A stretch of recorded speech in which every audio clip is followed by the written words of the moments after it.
Assalamualaikum warahmatullahi wabarakatuh. How are you everyone? And my beloved students, I hope you are always fine and have a great life. Well, today's material we are going to discuss about ini kelebihan sedikit.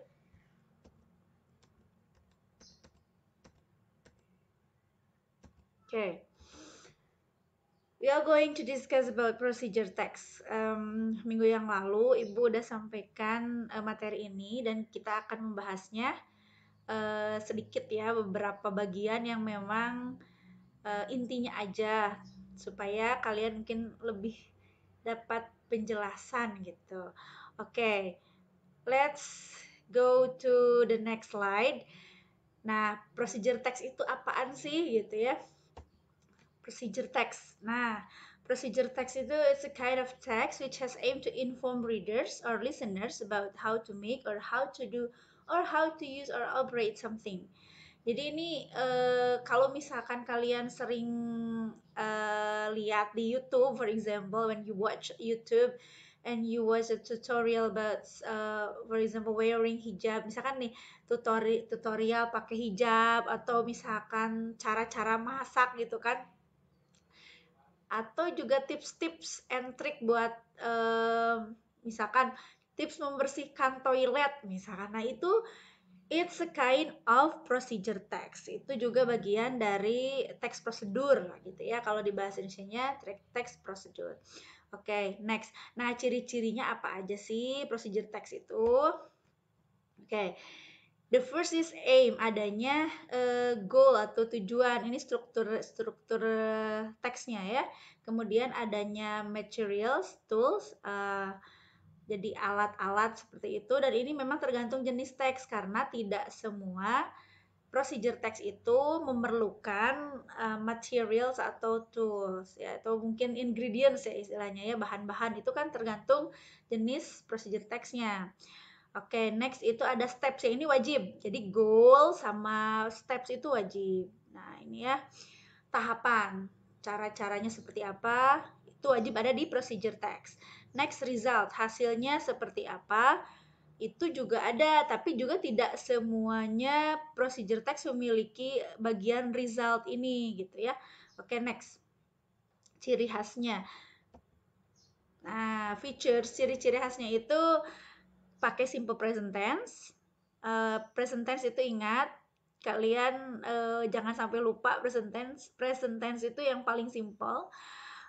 Because you just need to use first form of the verb, bentuk kata kerjanya yang ke satu. Kan kata kerja itu ada 3 bentuk ya.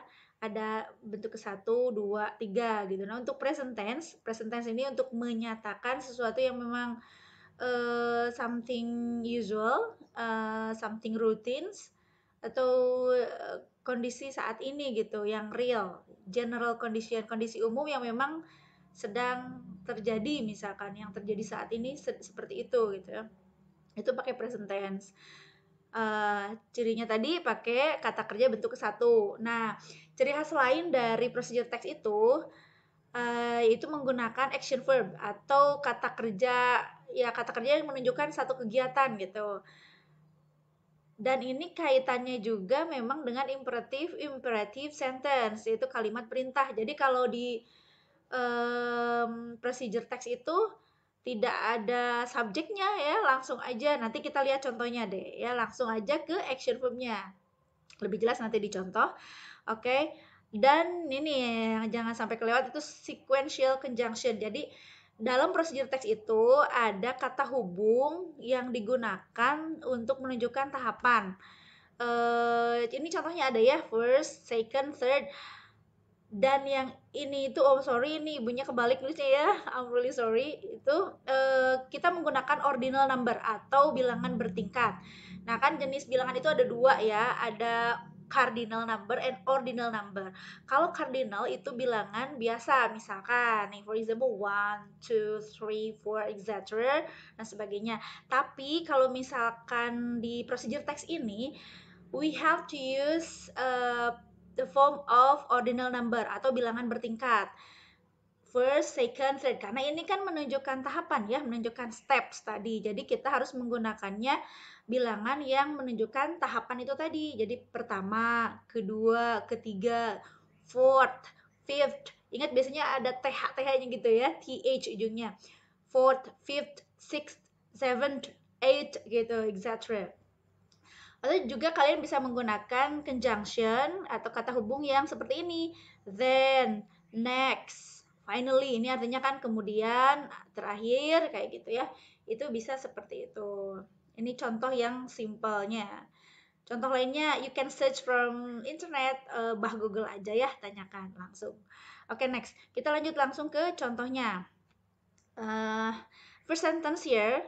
Nah, ini Ibu simpan contohnya itu how to make scrambled eggs. Cara membuat telur orak-arik. Nah, ini yang disebut dengan goalnya nih. Ini how to make scrambled eggs itu goal. Tujuannya mau apaan nih? Mau buat gitu ya. Jadi kan tadi get back to the aim ya of procedure text. Tujuan teks prosedur itu bisa membuat sesuatu, how to make bla bla bla bla, or how to do something, misalkan melakukan sesuatu tadi ya, tips and trick buat apa gitu, itu bisa. Atau how to operate, cara mengoperasikan suatu alat, misalkan itu kan kalau misalkan you buy, for example, you buy an electronic tools, beli alat-alat elektronik yang maybe ya handphone atau ya bisa juga radio gitu kan, TV, itu pasti kan ada manual instructionnya ya, ada instruksi cara penggunaan alat tersebut atau barang tersebut. Nah, itu juga termasuk dari bagian procedure text loh. Oke, next ya. Nah, ini ada ingredients karena memang ini untuk membuat suatu makanan gitu ya. Makanya ada ingredientsnya, ada bahannya. Nah, ini 2 eggs, 2 butir telur, terus ada milk, ada 1 teaspoon of butter, 1 teaspoon tuh 1 sendok teh dari butter itu ya kayak mentega kayak gitulah ya. And a pinch of salt and pepper. Pinch itu sejumput ya, secuil gitu ya, secomot gitu ya kalau bahasa kita mah. Sejumput tadi apa? Salt tuh garam sama pepper. Pepper itu merica gitu ya. Nah, ini yang disebut ingredients-nya. Nanti kalian pelajari karena ini sudah ada translation-nya ya. Ini contoh lainnya selanjutnya itu tentang steps-nya, tahapan-tahapannya.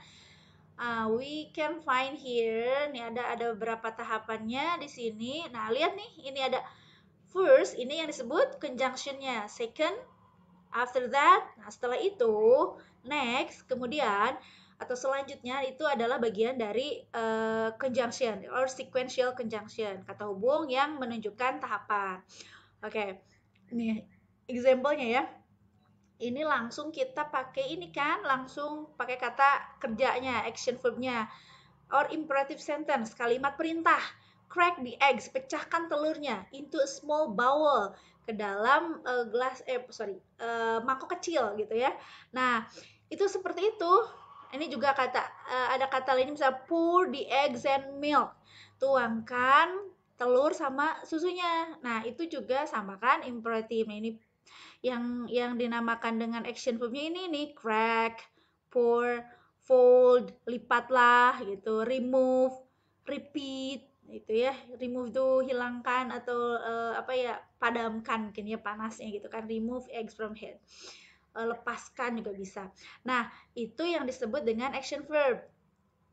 And then, Ibu ada yang terlewat sedikit. Dalam prosedur text itu, kalian juga bisa menambahkan adverb of time, seperti ini, for around 20 seconds, selama sekitar 20 detik. Nah, itu. Jadi ada keterangan yang menunjukkan waktu. Itu boleh. Tergantung teksnya, jadi bisa dipakai, bisa juga enggak sih. Optional aja.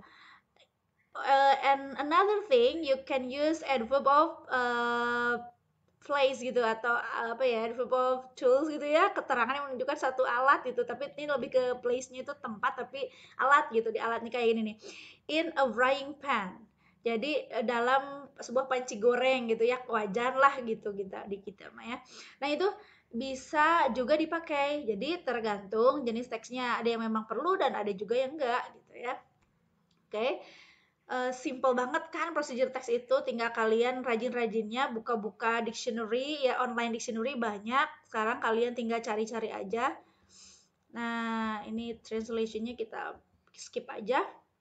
Nah, this is another example of procedure text. Tadi kan seperti yang Ibu sampaikan. Jadi procedure text itu tidak melulu hanya dalam bentuk how to make, cara membuat sesuatu, bisa juga tips and tricks untuk melakukan sesuatu. Nah, ini nih, 5 ways to maintain lifelong friendships ya.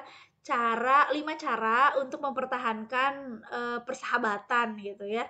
Nah, ini one example firstly, ya ini yang pertama, be honest, harus jujur gitu ya. And then secondly, repair misattunements.